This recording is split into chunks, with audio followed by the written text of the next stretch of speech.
After 5 months in investigative custody, former Sislak Moslavina County Prefect Marina Lovric-Merzel has been released from the Remetinec prison. Merzel has already requested that her seat in parliament be reactivated, which would further delay proceedings against her.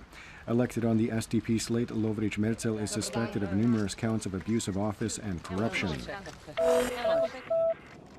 NATO leaders will end their two-day summit today in Newport, Wales.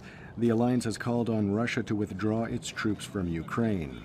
Russia must stop its aggressive actions against Ukraine, withdraw its thousands of troops from Ukraine and the border regions, and stop supporting the separatists in Ukraine.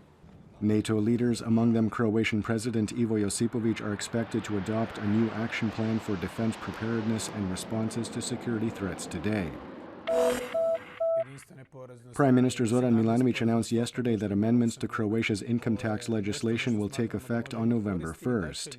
According to the amendments, the non-taxable base for monthly salaries will be increased by roughly €50, while the cutoff for the application of the highest tax bracket of 40% will be raised by some €580. This should result in an increase in net salaries for around 1 million people. The changes also mean a loss of close to €224 million for units of local government. And while the Milanovic government has announced compensatory measures such as a real estate tax and a tax on the interest on savings accounts, units of local government are already making plans to introduce new surtaxes and cutting social programs.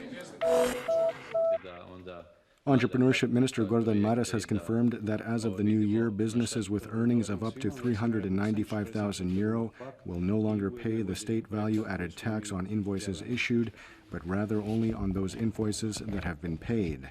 Maras said that this would help avoid forcing otherwise healthy companies into receivership.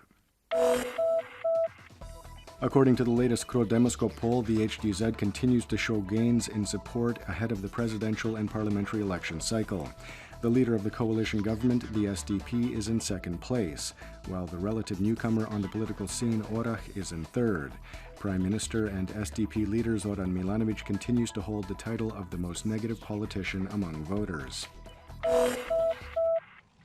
In tennis, Croatia's Marin Cilic beat Czech Tomas Berdych 6-2, 6-4, 7-6 last night to advance to the semifinals of the U.S. Open. He faces Roger Federer next.